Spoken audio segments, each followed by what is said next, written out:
Hello, everyone. So, brainwashing. Does brainwashing exist? There's a good number of people that have said things to me like, well, brainwashing is not a real thing. It's not really an academic thing. Or they say things like, yes, I know there's propaganda, but I could never be brainwashed. Yeah, that's really cute. Well, look, fasten your seatbelts. I'm going to be talking about a book that's been blowing my mind. Those of you that saw my episode, Weaponizing Filmmaking, I'm going to see if I can figure out how to put it up in a corner somewhere here, may remember that I showed a video from, I think it was called the Fourth PsyOps Group. So they have a YouTube channel, an official YouTube channel for the Fourth Psychological Operations Group, Airborne. And their description is, Fourth PsyOp Group soldiers are experts in all functional aspects of tactical, operational, and strategic level inform and influence operations. And I broke down their first video, which is called Ghosts in the Machine. They just released a second video called Ghosts in the Machine 2. I'm going to put the links for 1 and 2 in the notes below. And I really want to hear what you guys think about it. Check out Ghost in the Machine 2. Hit me up on Instagram. Let me know, maybe I'll do a story with a question, whatever. Let me know what you think about that video. Now, it's funny because I know there's a good number of people that think that this word psyops is some sort of, right-wing delusional conspiracy theory fabrication. But just so you know, in the real world, the US government seems to be spending money on it. So again, I'd love to hear your thoughts. Okay, so what does all of this have to do with cults and narcissistic abuse? Kind of everything. I keep on talking about narcissistic abuse at, romantic level, family, group, organizational, corporate, all the way up to political. And brainwashing happens throughout. Now, I know some people don't believe that our team, our government is brainwashing us. I understand. Again, that's very cute. So I want to talk about this book I've been reading, Free Your Mind, The New World of Manipulation and How to Resist It. This is the book. Is it in focus? Yes, this is the book. Free Your Mind, The New World of Manipulation and How to Resist It. There's a little fishy down here that's swimming in a different direction. And it's written by Laura Dodsworth and Patrick Fagan. Laura is an author, journalist, and photographer. And Patrick is a behavioral scientist, author, and lecturer. Now, I managed to snag an interview with Patrick Fagan. I'm still working on Laura Dodsworth. Laura, if you're out there, still working on you. What these two have done in this book is simply amazing because they've taken a lot of the things I've been thinking about and how I've related narcissistic abuse, and brainwashing into a larger scale, and they've done a ton of research. So it's really worth checking out. You will see that brainwashing and propaganda is alive and well, and perhaps even being used by our own team. As always, I want to let you know this podcast is partially made possible by my Patreon members. If you'd like to support what I'm doing, please go to patreon.com/Mark Vicente. If you're watching this on YouTube, please like and subscribe. It helps this channel. And if you're listening on podcast platforms, please go and give me a rating. Maybe at least 5 stars would do. All right, let me get to my conversation with behavioral scientist Patrick Fagan. Would you mind just sharing a little bit of, who you are and how you came to have this mind that you have? Absolutely. So I'm Patrick. I'm an applied behavioral scientist, and so my day-to-day work, my my motto, I suppose, my pitch is that I turn mind into money. So I take psychology, I help businesses apply it in their advertising, their websites, getting people to buy more sandwiches, that kind of thing. It's not the most ethical job, but it's not, I don't think it's that bad either. So that's really what I do in day to day, and I've done it for about 15 years. I came straight out of university into helping supermarkets sell more cat food. Pictures of cats was the key, believe it or not. And then, yeah, I've been doing it ever since then, using various techniques to understand why people do things and how to use that to kind of sell more stuff. I was also the lead psychologist at Cambridge Analytica, who may well have heard of. I wasn't in the political team, just to be very clear on that. They had political and consumer, but I learned there about kind of using data to read people and influence people. And so as you can probably imagine, I've had kind of a bit of a crisis of conscience since then. Not that I think the reality of what the company did was all that bad. I think there was a lot of media hyperbole and exaggeration around it. But still, I've been thinking a lot about ethics of it, particularly with news events and media coverage of those events. I've seen a lot of manipulation, really, I would say, in the last nearly getting on for 10 years now, particularly in the last few years. Um, a lot of psychological tricks used to control people and influence people, manipulate people. And that didn't really sit well with me. I think it's one thing for a brand to do it. If Coca-Cola wants you to get, if they want you to buy more Coca-Cola, that's kind of fair enough. And you go into that relationship, you expect them to do that. But with the government, it's kind of different because they have total control. They have a moral imperative. They think they're doing what they're doing is the right thing, which actually I think makes them a little bit more dangerous. And it was just very kind of invasive and taking people's freedoms away and changing people's perceptions of reality in a way that I don't think brands do. So anyway, all of this was quite disturbing for me, and that kind of put me along the road of, okay, how can I help show people up the magician's sleeve, so to speak, and show them these tricks and techniques so they can build their own psychological resistance and try not to be influenced by them if they don't want to be.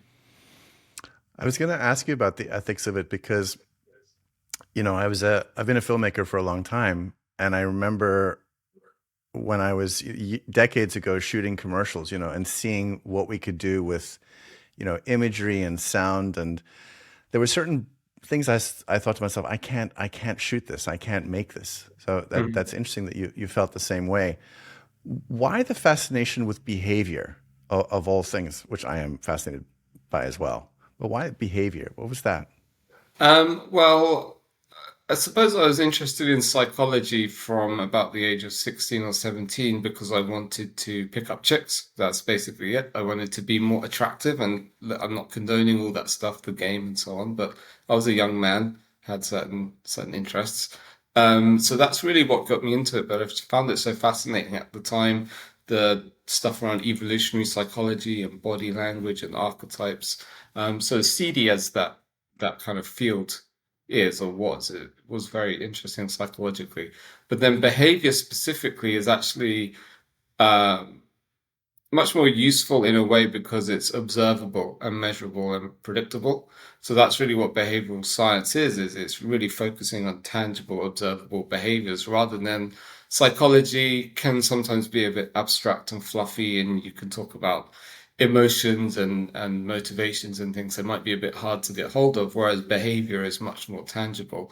You can actually see if somebody clicked on a button or donated to a charity, for example. That's real tangible data, which makes it a bit more useful. So this book that I was referencing, Free Your Mind, the new world of manipulation and how to resist it. I know it's a big question, but like, what are some of the forces that are manipulating us that many people may not know about? Well, everything really.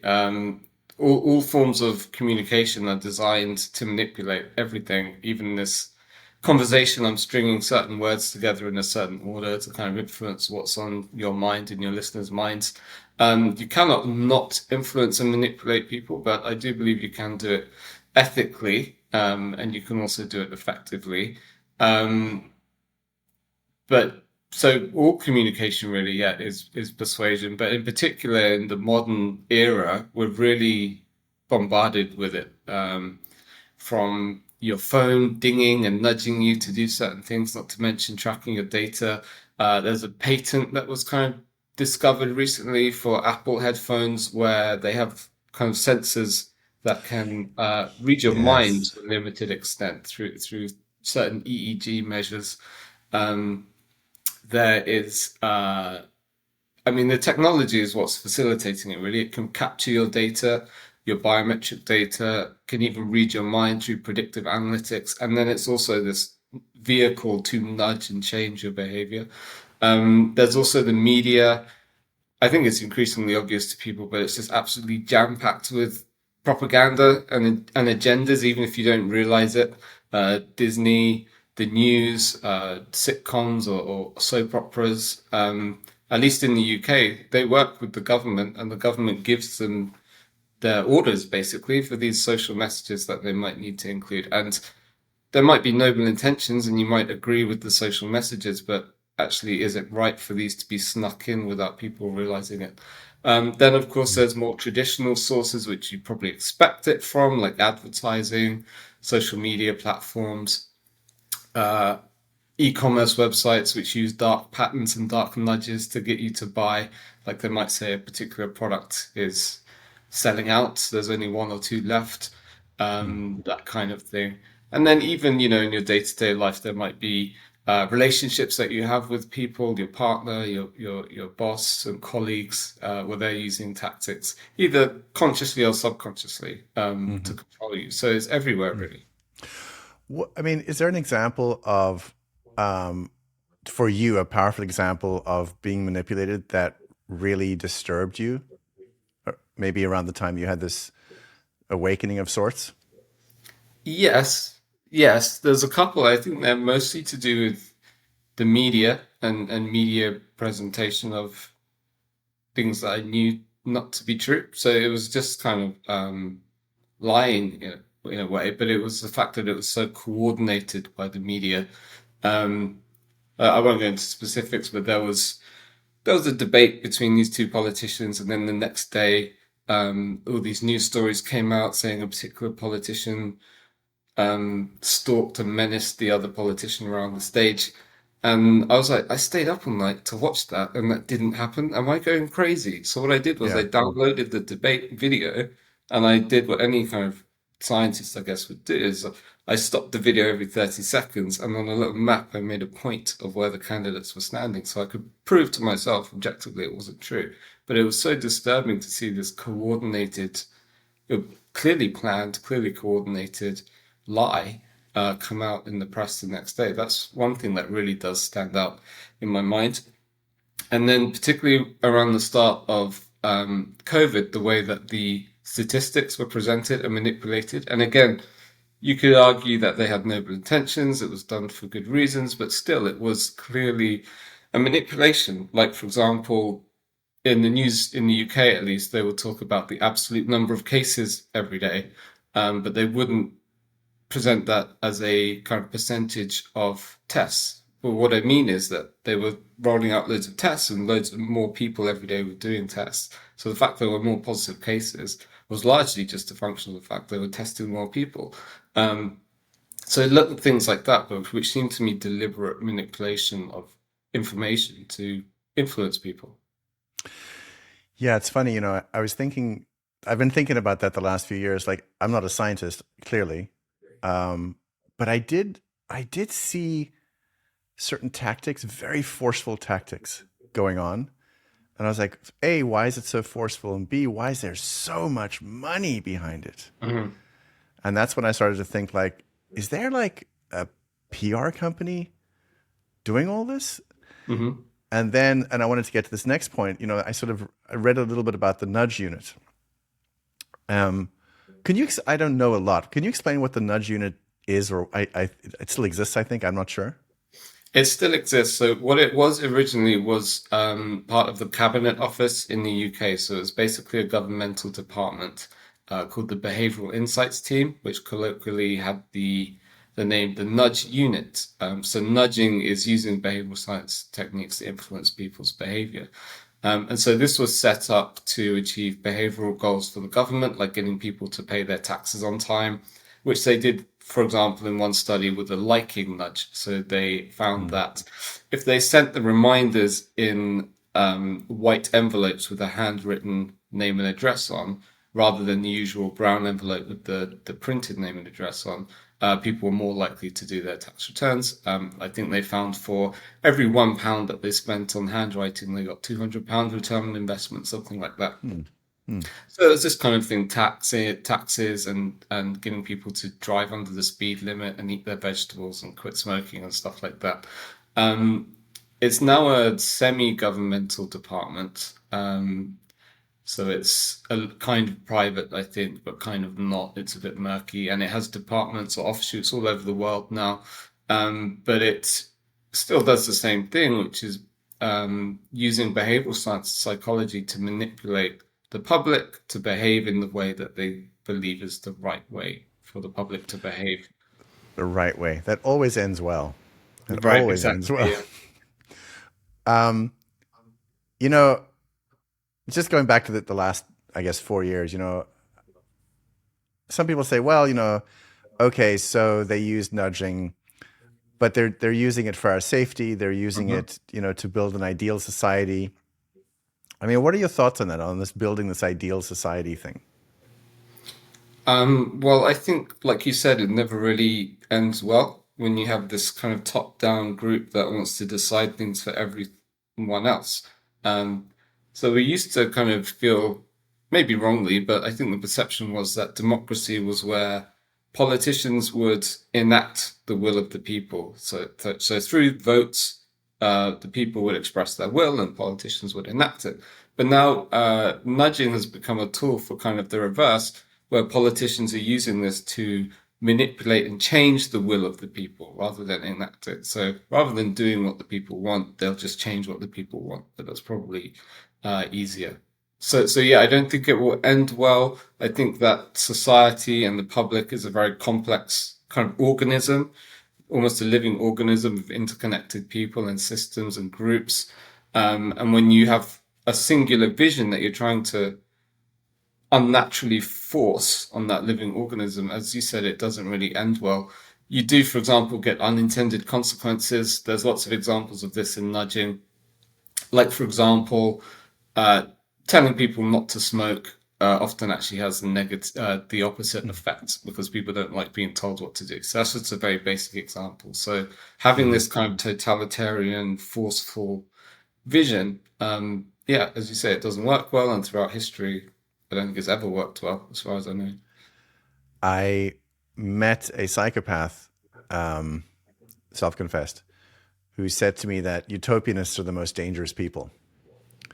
Mhm. And I'm starting to think that might be true because they have this vision of this perfect world based on their ideals. I was actually thinking that you have this quote in your book um, from, I think it's Cass Sunstein, who I guess coined the term nudge. Mhm. And I think you quoted him. It says, by knowing how people think, we can make it easier for them to choose what is best for them, their families, and society. Yeah. And that's what got me thinking, well, that always ends well, right? Mhm. Yeah. So I have Well, a question that, oh, go ahead. sorry, I was going to say, I do think that there's a role for what's called boosts. And this is where you help people make the behaviors that they want to make, but they might be struggling. So, for example, if you want to stop eating chocolate biscuits, but you're struggling because you eat them to relieve stress and you're always stressed and busy, so you don't have the time to think carefully about how to eat fewer biscuits. You could maybe have an app that nudges you in a way that you set up and gives you reminders and goals and things. So I think helping people achieve the behaviors that they have selected for themselves, that doesn't strike me as a bad idea. But Right. selecting behaviors for other people very Right. much does, because everyone believes their beliefs for a reason and everyone has their habits and behaviors for a reason. And so I think it's very naive and dangerous to think that one knows better than other people do how to live their own lives. Right. So this gets me to brainwashing. Because I've met people, I can tell you that when I was in the cult I was brainwashed. And I deprogrammed, defragged the drive, still working on it. And there are people that say like brainwashing is not a thing, that it doesn't exist. So what are your thoughts on that? Oh, it absolutely does. If you switch from one brand of detergent to another one, you've been brainwashed, even on a very light scale.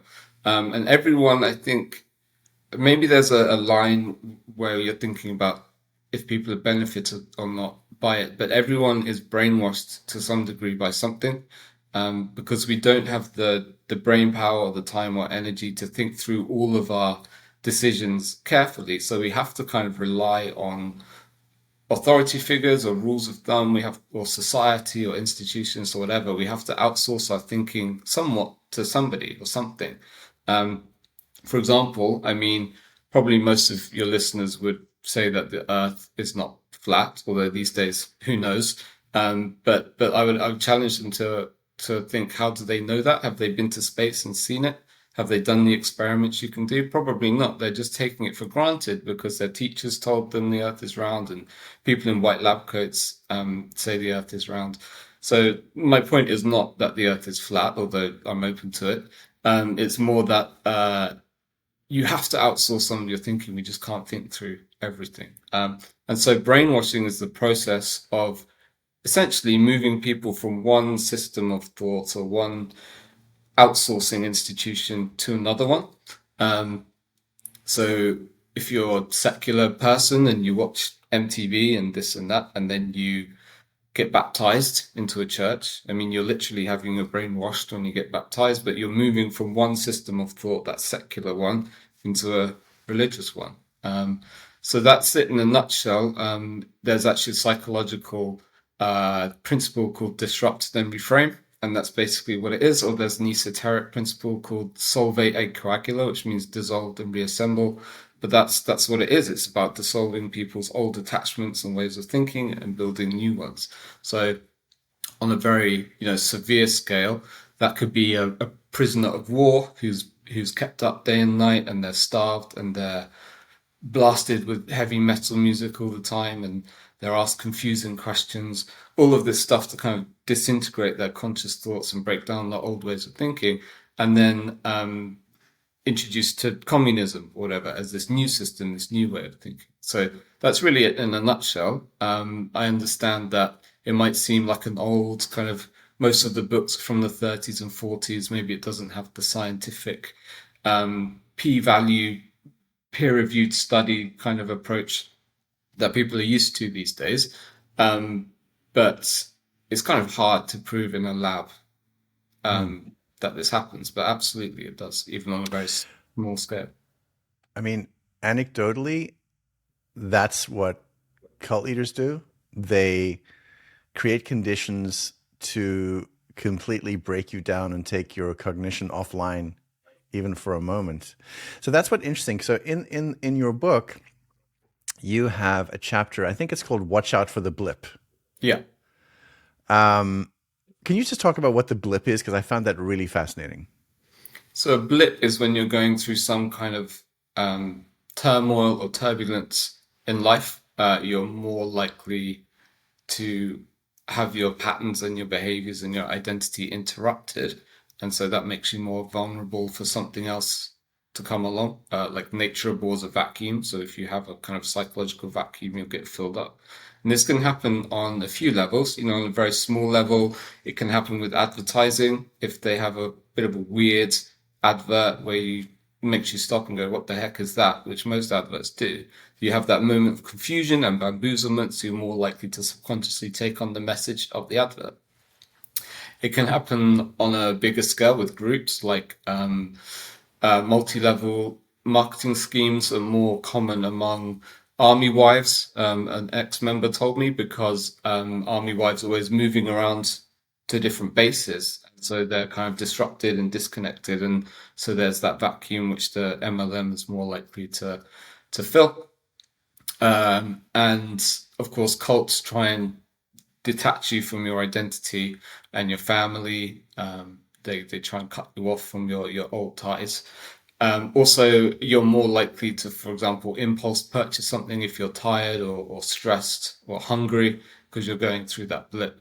But then finally, it also happens on a very large scale with what Naomi Klein called the shock doctrine, where if a society is going through a big blip, a big disruption or change, like a pandemic, of course, or a war or a financial crash, it's easier for people to insert political or social agendas during that blip. You illustrated that in the book really well. There's I have this, I read your book very carefully. You wrote something here. I want to just read it so my audience can hear it. You're very familiar with these words. But you said, at its most extreme level, a CIA interrogation manual explained it like this, and the quote is, "When disruption is achieved, resistance is seriously impaired. There is an interval, which may be extremely brief, of suspended animation, a kind of psychological shock or paralysis that explodes the world that is familiar to the subject, as well as his image of himself within that world. Experienced interrogators recognize this effect when it appears and know that at this moment, the source is far more open to suggestion." And when I read things like that, I'm like, yeah, that makes perfect sense. And that feels like what happens in a cult. Like I've been in different groups where there's so much sleep deprivation, you're so exhausted that eventually you just want something to make sense. And then you're given that something that makes sense. You're like, okay, that's it. That makes sense. And it's funny, I'm sure you understand this. It doesn't even feel like a cognitive choice. It feels like a desperate emotional, like I found solid ground kind of choice, right? Yeah. Yeah. And particularly in cults, the disruptor and the security are the same thing. So the cult is the source of both the craziness and the upside downness, but also the security and the certainty, Right. which really messes with you, basically. Right. What do they call that? Disorganized attachment? Yes, Is yeah, Yeah, exactly. yeah. I learned that from I think you spoke to her, Alexandra Stein, Terror, Love, and Brainwashing. She talked about intermittent reinforcement as well. Hmm. I thought that was fascinating. This is really honestly so fascinating. The reason it's so fascinating to me is because I've been trying to tell people how all this works. And I've often referenced, things that happen in intelligence. I've never read the CIA manual. I did read when I was a student in university the police intelligence manual when I was probably, I guess, 19, and I was shocked. And I was shocked because it was an interrogation manual, and I was shocked at how much they understood about the human animal, you know? Hmm. So the blip, if I'm understanding you correctly, is sort of a vulnerability. Either you can be put into a blip or you're experiencing a blip. It's like a vulnerability. And then you're open to new information. So let me ask you, I'm veering off in this weird direction. So, I studied MK Ultra. Well, I studied what I could of MK Ultra in the 90s. And I also found it interesting that for a long time everybody said MK Ultra was bullshit, it doesn't exist. And then it turns out it actually does. But Hmm. one of the things I found interesting, somebody once told me that the way they program some of these people is to put them into extreme trauma. Sometimes it's sexual trauma, and that in the middle of that trauma, they can program almost alternative identities or commands or things, which I never thought was true until I read your book and I read the part about the blip, and I was thinking I could be wrong. Maybe that is how it works. I don't know. Hmm. Maybe you might know a lot more than I about that. Well, I know, so I've heard about some of the more kind of far out stuff, trauma-based mind control, and I don't know, sex kitten programming and Project Monarch Mm. and all that stuff, Oh, right, right. which is interesting. I don't know how much, it's hidden and secret by definition if it is true, but certainly fear and confusion and chaos and bamboozlement, these absolutely 100% make people more vulnerable to manipulation and more likely to be influenced. There's a principle, very well established scientific principle called the rally effect, where in times of confusion or fear, people rally around a strong authoritarian leader. For example, if you have a look at the polling data for George Bush, he wasn't doing too well. And then in September 2001, there's this massive spike in his popularity and his approval because people were rallying around him during that time of chaos. So that absolutely, yeah, is absolutely scientifically supported. It's called the rally response. Yeah, I mean, that's just one example of this. Yeah, But disrupt and reframe is another example. Um, right. Even Daniel Kahneman, who wrote Thinking Fast and Slow, he won a Nobel Prize for behavioral economics. one of his early pioneering papers had the name Judgment Under Uncertainty, Heuristics and Biases, something like that. When there's uncertainty, people rely on these heuristics, these kind of shortcuts, or you could call them hacks, I guess, these psychological hacks that can be used to change people's behavior. Mm. That's so interesting. I'm going to speak personally about somebody, which I usually don't do, but it's so interesting. During COVID, um, Governor Cuomo of New York was on television every single day.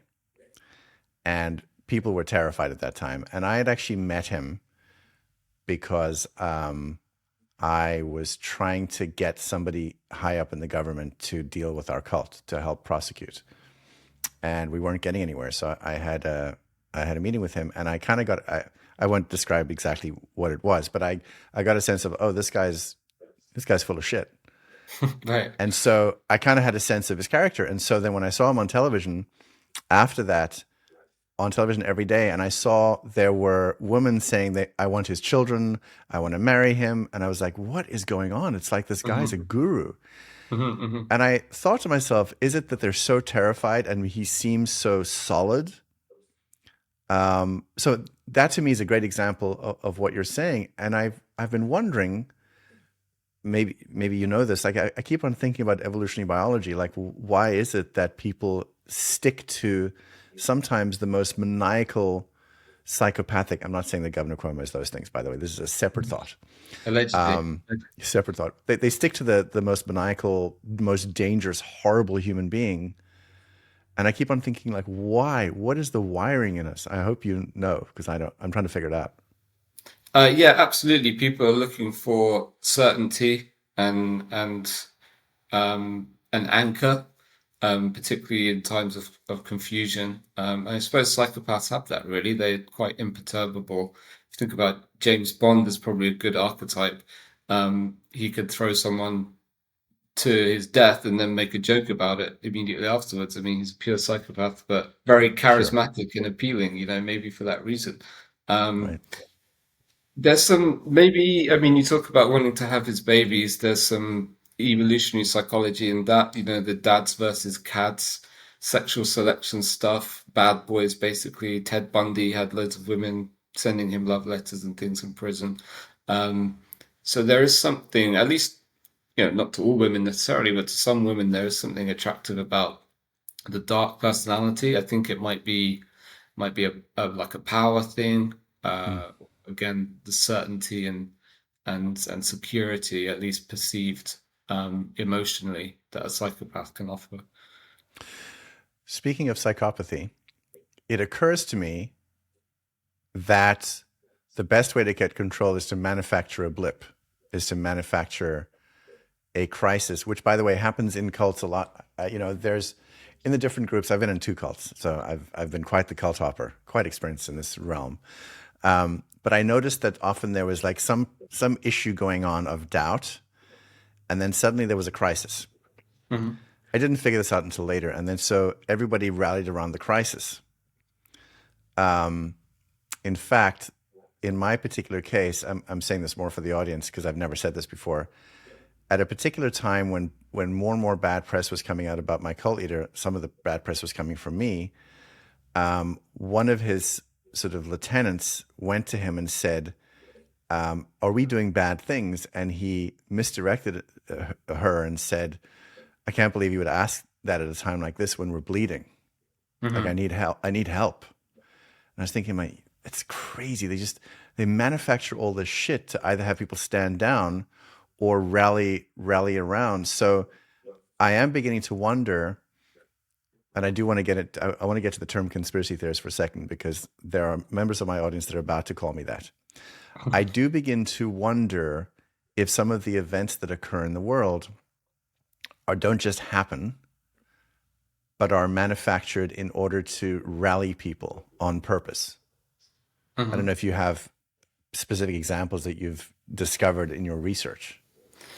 Well, we could certainly say that events are exploited for that purpose. I mean, with Mm, COVID, there's King Charles, the World Economic Forum, really, really big, senior, powerful people specifically, explicitly said this is an opportunity to kind of reshape the planet and introduce our new agendas. And as I said, Naomi Klein has a great book called The Shock Doctrine, which is all about this. Our politicians are very, very open about using these shocks, these blips, to introduce the agendas they want. Your question though is slightly different, which is, do they deliberately um, do this? Do they deliberately sow chaos? I'm sure there are examples of that throughout history in wartime. I mean, Operation Gladio, I think, might be an example. If I understand, if I remember correctly, these were kind of false flag bombings in Italy, something like this, to sow confusion and chaos. And that sounds like a conspiracy theory, but it's now kind of open, and it did happen. Um, so I'm sure it does happen, but it's very hard to separate. Um, Right. yeah, Right. fact. And so much is probably classified. It's hard to Mhm. know what's real and not. I wanted to ask you as well, because I see that whether it's governments or corporations are bending people's minds a certain way. What I'm very fascinated at is, so in cults or with narcissistic abusers, we talk about this term, the flying monkeys, who are the people that rally around the leader, and I noticed that, I don't know, there were people. I'm like, what in American terms, I guess I'm an old school liberal. Used to be, anti government, anti corporations, and now I'm finding there's this weird switch going on where people are Yeah. literally defending corporations, Hmm. and they're becoming flying monkeys for corporations. Where if you speak out about the corporation, they attack you. And I've been wondering, is there, in all your research, have you found that part of the plan is to try to mobilize part of the population to police another part of the population? Uh, well, yes, definitely that happened with COVID. Again, they were explicit about that, how they could rely on, at least in the UK, they could rely on British people to police one another. I mean, that is Mm. very much the British character, but they were, again, these behavioral scientists in the government were open about that. So introducing norms and encouraging people to kind of very strictly enforce them on other people. Oh, they were open about that. Yes, yeah, there's a quote. I can't remember it exactly, but it was in one of the the Sage documents. So Sage was the government group set up for, I think it was Yeah. scientific advice to the government for emergencies or something like that, Sage. It's crazy.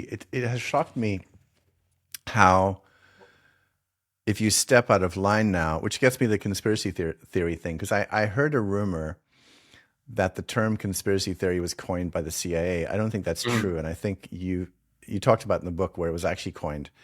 But I do find it very interesting. One of the things that was fascinating to me about the last couple of years is how, and this was very clever, where people were told, if you do your own research, you're an idiot. Mhm. And I thought that was, I mean, I thought it was horrible, but I thought it was really brilliant, Mhm. that they could make that seem like a bad thing, that almost being stupid and uninformed was a virtue. And I'm assuming that's probably the kind of thing the nudge unit would do. They would probably say that that's a bit too unethical, maybe. At least Huh. in public, they would say that. Telling people they're stupid. I don't think that they would go that far. Hmm. But it's definitely. I mean, it's a very powerful technique. Conspiracy theorist is basically a heretic, or what do they say in Scientology? A Suppressive. suppressive person. Yeah. So it's like if somebody challenges a kind of system or structure of thought, you need to give them a label so that people don't entertain their ideas. So it kind of immediately resolves any cognitive dissonance. So if you're presented with a challenging idea, you just go, "Oh no, well they're a conspiracy theorist, so just ignore it." So conspiracy theorist, heretic, suppressive person, it's all the same thing, really. It's just a way of silencing or switching off dissent. Yes. So in my cult, I'm the suppressive, with a few of us that are the suppressives because they use some similar terms to Scientology. But what's so interesting to me is I see people they can see the map of how it works. Like they can see heretic, they think heretic's a bad thing, or they think suppressive's a bad thing. But then they're presented with this word conspiracy theorists and say, well, they actually are conspiracy theorists. Like this is not, a pejorative term. That is what they are. They're terrible, horrible, Nazis or whatever the thing is. It's so interesting to me how we can see the map of it in something in the past, but then in the present we go, oh, this is different. Yeah. I'm really curious about that. I mean, why do you think that is? Well, there is a bias where we tend to think that people are smarter today than they were in the past. Although I don't think that's. I think there have been a couple of IQ point increases, but we're not really. We still have the same biases and psychological processes as we used to. But also, it's cognitive dissonance. Like people, they can't see what their brain won't let them see. So, for a conspiracy theorist to be right about something or anything is actually a very, very painful realization to have. I mean, or if you're in, for example, Scientology and a suppressive person is right, that's your entire world, however long you've invested, all these connections and meanings that you've made within Scientology is kind of collapsing and falling apart. So your brain won't really let you listen to that person. So really the label is just a convenient way for you to feel comfortable and not have your worldview threatened. That makes perfect sense. Also, if you think about the old term heretic, you're not personally invested in that, so it's not a big deal. You can see it very clearly. Whereas whatever group you're part of now, you're very invested in. Yeah. I want to go on to cognitive dissonance, but I just want to go back for a second to something in my notes. You talked about Pavlov's orienting response. I thought that was so interesting. And you reference in the book how visual input, visual imagery is so much more powerful than written. And I'd love you to expand on that just so I understand it better in my audience as well. Yeah, absolutely. So the picture superiority effect is a very well researched and well replicated effect where images are more easily understood, they're more attention grabbing, they're more memorable, more engaging, and more emotional than text. I mean, it makes sense. Evolutionarily, we've had eyes for longer than we've had language, a lot longer. And so images have what's called pre-attentive effects. They influence you psychologically before you're even aware of what you're looking at. So yeah, many studies have shown that we pay more attention to images and remember them more. But also, I was thinking about, because you mentioned the speed of imagery, Yeah, and I yeah. remember when I was shooting music videos, starting at the end of the 80s and into the 90s, we started cutting faster. And now it's just ridiculously fast. And I Yeah. think you mentioned something about it overwhelms a part of you. What was that? So you only have so much brain power to pay attention to anything, and so the more information you're bombarded with, the less able you are to kind of digest it and think about it and respond to it critically. So video does that by itself. An image is 1,000 words, and a video is 10,000 words. It just bombards you with all this kind of information that doesn't give you the time or the space to really respond rationally. But also, of course, the more information they pack into that video, the more it does that, the more it kind of overwhelms the watchdogs of the mind, as one author put it. And one study found that if you have that CNN type chevron along the bottom with all that scrolling information, that makes people more likely to digest and absorb the information and not respond to it critically or think about it critically. Interesting. So, okay, so you don't have you can't cognitively process it, but it's still going in. Yeah, absolutely. So it's going in emotionally, and your conscious defenses are not checking it, basically. Hmm. That makes sense. It's funny. As when I was a cameraman years ago, um, we were instructed whip pan faster, do this faster, everything faster, faster. And I really thought at that time that it was to try to hold their attention, which I think is true. It's But it true, never yeah. occurred to me that the speed, everything's going in, any is going in as well. You just don't know how to even think about it. hmm Well, Yeah. the most extreme example of that is subconscious priming. There was a famous experiment, probably not true, but just to illustrate the point where they'd flash drink Coca-Cola during movies at the cinema and Yeah. people go out and buy Coca-Cola. Now, I think Yeah. that specific example has been proven probably not true, but there are since then many studies that have shown if you flash something subconsciously, you can sometimes influence what people think about, what they do, how they feel. Um, so having those shortcuts, which people don't register consciously, particularly in music videos. There was one music video that I can't remember if we kept it in the book or if we had to take it out, but they had these cuts of very kind of disturbing imagery, but they were too fast for conscious awareness. On your first, or at least on my first viewing, I didn't see consciously the images. It was only when I played it again and again and slowed down the speed that I could actually see what they were. So goodness knows what effect they were having there. Yeah, there's a cult equivalent of that as well, which is like taking drugs or Yeah. drinking and then Mhm. listening to lectures for hours and hours. Yeah. I might have done some of that in my time. And all those stories, they go in and you're so drunk, you're just like, oh, that's a great story. You don't even think about what it means, what it's doing. Yeah. That's really interesting. Well, that's basically Um, what MK Ultra was. Sometimes they even did it with drugs like LSD, but they would also have the same kind of effect by depriving people of sleep or sensory input, and then what they call psychic driving, which is just playing a message, particularly if you play it again and again, so it goes into your mind. That's really what Coachella is. That's what a music festival is. You have a lack of sleep, lack of food, you drink and drugs, and then you're listening to these songs which are repetitive and they get stuck in your head. So, deliberate or not, they're a great tool for agendas. so interesting. There was something that you and Laura said that I thought was so interesting, and I agree. By the way, you talked about the illusion of control, um, and there was one quote in the book: "What we believe to be a conscious choice may just be a rationalization after the effect." So what is this illusion of control thing that you guys talk about? Well, there's a couple of elements. So there's post-rationalization, as you mentioned, which is if you get people to act a certain way, they will then believe that it was the right thing to do. Um, I mean, the best example for me, and it might be a bit controversial, a bit polarizing, but was face masks, which if you look at the Hmm. research for face masks up until and including 2019, it was mixed at best. Hmm. Basically, it's good for bacteria, so you want a surgeon to wear one, so there's no bacterial spittle or blood exchanged, Hmm. but not for viruses. It has no effect for viruses.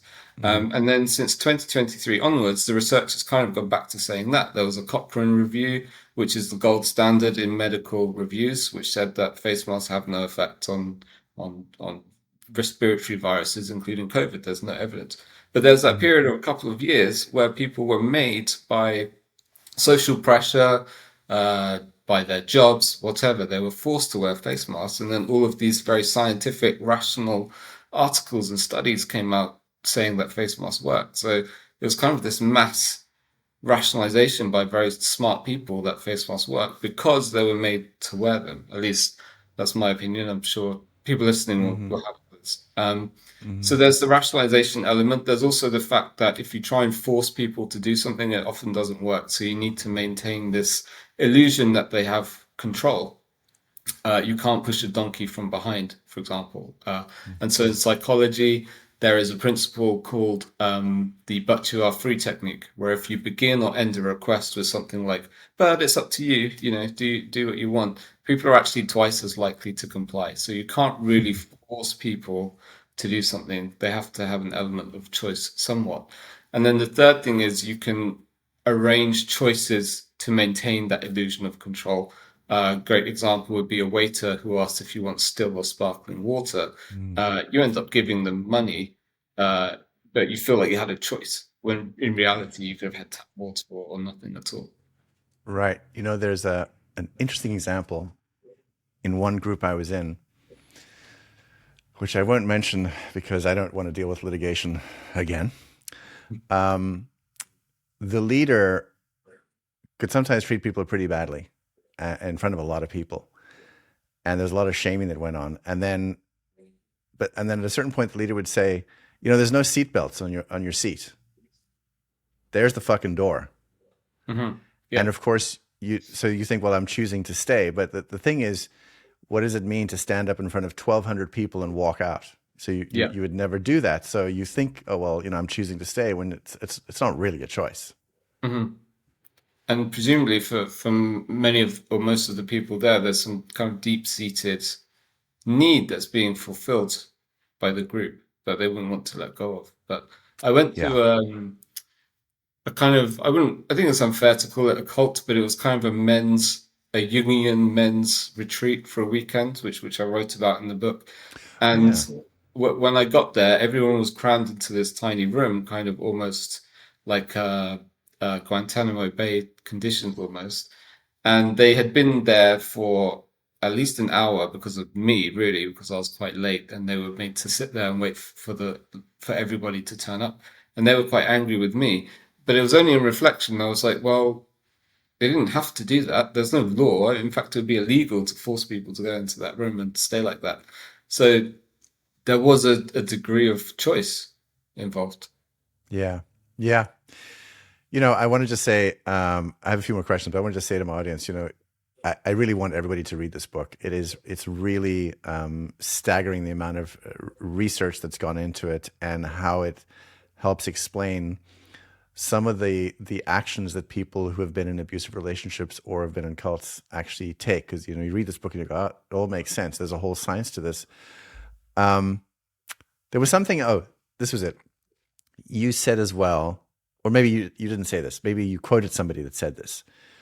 The point of propaganda is not to change people's minds, but to humiliate them and show them who's boss. Like, what does that mean? Well, we have a chapter on sects as well, but it's really that chapter is about power. That a lot of brainwashing involves subjugating your will to something stronger than you. So a good example of that could be AA, where the first thing you do is accept. Is it the first thing or the second thing? You accept there's a higher power. So you're shifting the thing you're subjugating yourself to away from alcoholism and to a higher power. How do you define that? So we all have to pick a master. But I think these displays of power is why you'll never see a politician apologize, because that's pretty much the worst thing a politician can do, because it's showing weakness and a lack of power. So propaganda, by being obviously false and humiliating, is demonstrating strength on the part of the person who makes it, or the group who makes it. Yeah. When I got out of the cult, I said very publicly, I fucked up. I made a mistake. I trusted the wrong person. And I am stunned at the amount of stuff that's beginning to come out about that's happened the last few years. Just stuff that was completely incorrect. And nobody apologizes. Nobody. In fact, people just double down. It's very, very interesting.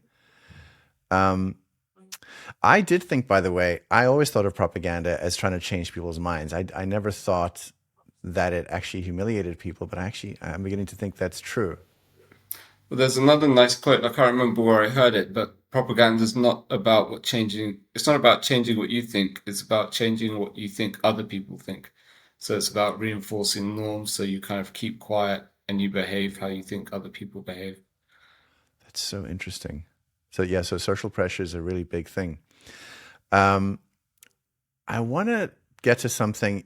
I saw a video of yours online somewhere, and I saw a slide somewhere in the shot, and I looked very carefully. And I think this is from your company, I think. It says some of the biases that keep people blind. There's 10 things.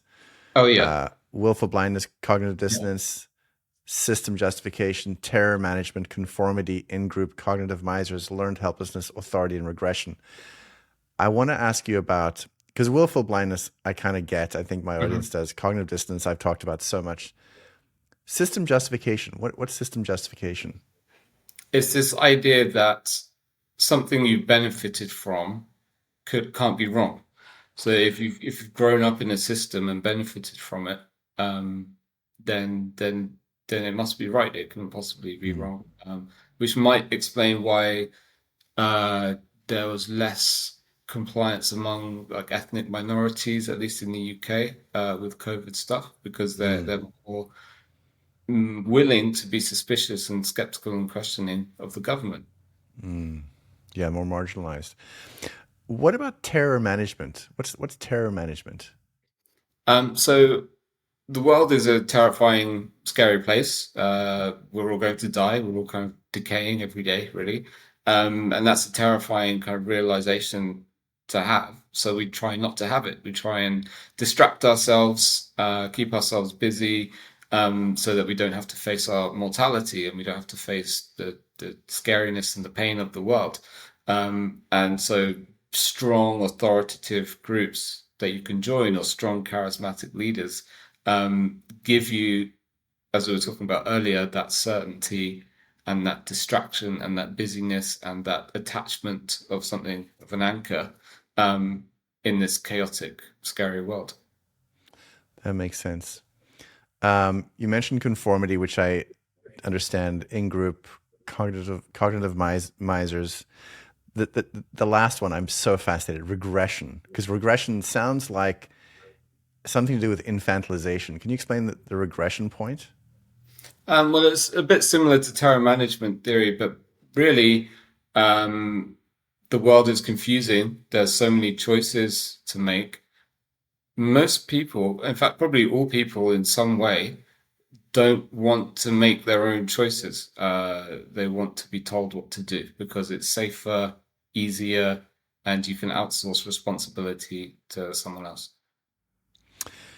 Along those lines, I read something. I was listening to the audiobook again this morning, and you guys said something, you and Laura, that I found fascinating along the same lines. You talked about the concept that most people want to be brainwashed. And I was stunned by that thought. Can you explain why you say that? Well, it's safer. It's more comfortable. Being told what to do. It's just easier, really. It's like being a child again. And also, I would say we have one chapter on self-haunting, which is about the fact that propaganda is 50% the propaganda, but it's 50% the audience. And the best propaganda doesn't make you want something, it finds out what you want and then sells it to you. So people want to be brainwashed in the sense that they want to have their dreams come true, they want to have their wishes fulfilled. And brainwashing and propaganda just offers people that, really. Right. So a choice between pain and a pleasant illusion will Hmm. choose the pleasant illusion. Absolutely. Yeah, that makes perfect sense. And the more you put people into pain, the more they're going to want to escape their pain into whatever illusion you provide. Yeah. And then you have that disorganized attachment style again. I think this is the thing where, as an artist, as a writer and a filmmaker, I'm always thinking about what's this message that I'm putting out. You know, I can't do commercials anymore. It's just not in me unless I really believed in something. But it feels like such responsibility when you understand that you're just programming people all the time. I mean, we're programmed, and Mm. then in the things we create, we're programming people all the time. It just feels like this massive responsibility. Hmm. Yeah, Scary. I agree. Scary. I'm ideally trying to move more into writing and creative industries and creating something that gives people joy and value rather than tricking people into buying stuff they don't need, which is what I'm doing, really, to be frank, but it pays quite nicely, so it's I difficult. I understand. Some of my best checks were shooting ads.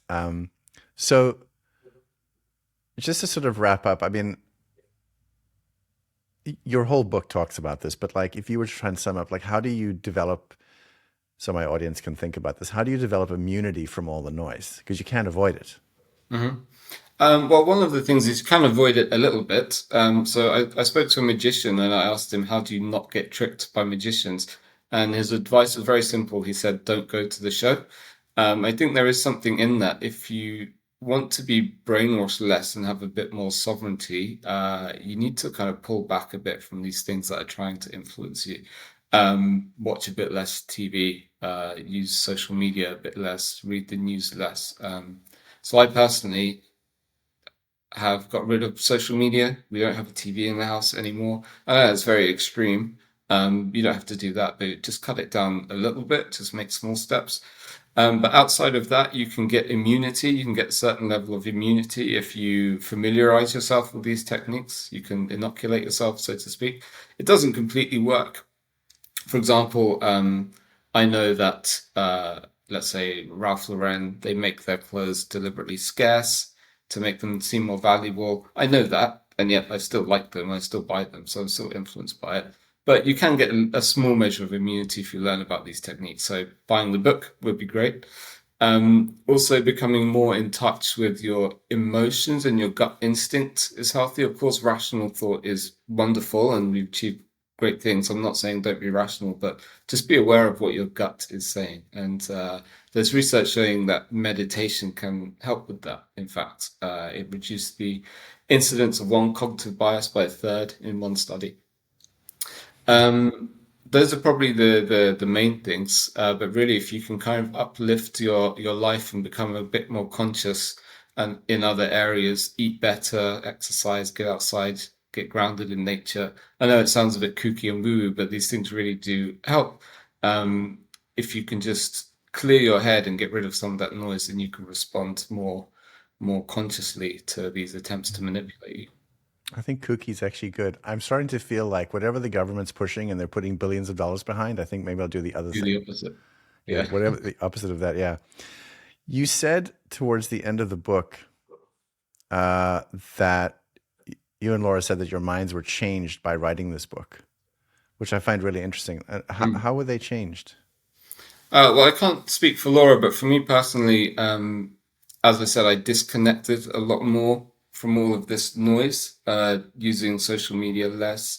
I just written a Substack about how I'm not going to use Twitter anymore, and I haven't since I posted it because it uses all these things like negativity bias, making your in-group feel attacked. This is all the stuff that goes viral on Twitch. I think it's toxic. But so yeah, stepping away from the noise. Also, humility was a big thing. So there's, I think, in the chapter around how even or especially intelligent people can be manipulated. At the end, we talk about wisdom and these things that define wisdom, like incorporating other people's points of view together into one whole bigger picture. Being aware that everyone believes their beliefs. So somebody you might disagree with violently, they believe their beliefs as strongly as you believe yours. And so it's important to kind of be humble about your own beliefs and try and find that common ground with them and see the bigger picture. So I wouldn't, for example, call myself political anymore. I don't really identify with left or right or any particular party. I don't even vote, to be honest. I think it's pointless. But just more meditative and decentralized might be the way to put it. I remember you actually said you called voting an illusion of choice. Right. Yeah. I mean, it's kind of ridiculous if you think about it. This idea that, first of all, you basically have two options. The idea that one of these two options would capture everything that you care about.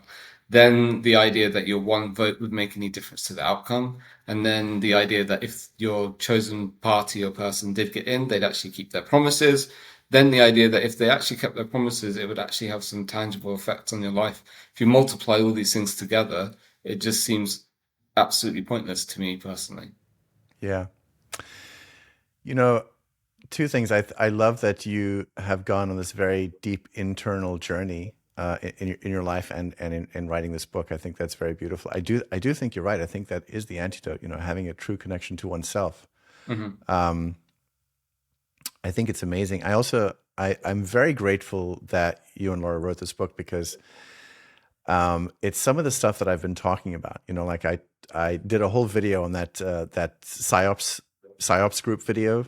You know, Yeah. explaining all the things that are being done there. I've broken down certain examples of what happens in TV shows, and I feel like it's so easy to consume everything, but people don't know the map of how it works. Like as a filmmaker, as a writer, depending on what I write and who the character is and what their flaws are and what music, I mean, I can make somebody weep. I can make somebody enraged, and I agree with you. Twitter is like it just makes you angry. Yeah, yeah.